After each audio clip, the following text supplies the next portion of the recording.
Hello everyone.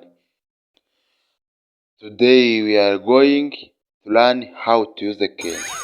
Uyu munsi tugiye kwiga uko twakoresha cane. Are you ready? Listen this video. Let's start. I can smile. Nshobora kumwenyura. I can make cake. Nshobora gukora cake. I can iron my clothes. Nshobora gutera ipasi imyenda.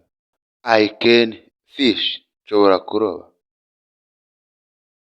I can cook breakfast. Nshobora guteka ibiryo bya mu gitondo. I can drive motorcycle. Nshobora gutwara moto. I can take the bus. Nshobora gufata imodoka. I can hike. Nshobora kurira imisozi. I can ride bike. Nshobora gutwara igare. I can do yoga. Nshobora gukora yoga. I can take a photo. Nshobora gufata ifoto. I can garden. Nshobora gukora muri jaride.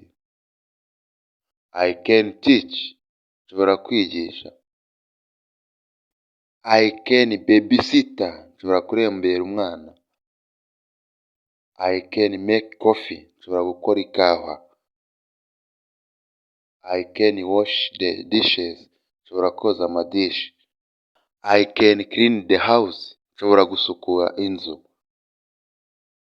I can paint. Nshobora gutera irangi. I can draw. Nshobora gushushanya. I can jump high. Nshobora gusimbuka ahantu harehare. I can fix it. Nshobora kuyikora. I can use computer. Nzi gukoresha computer. Mudasobwa. I can run fast. Nzi kwiruka vuba. I can sing. Nzi kuririmba. I can dance. Nzi kubyina. I can read. Nzi gusoma. I can write. Nzi kwandika.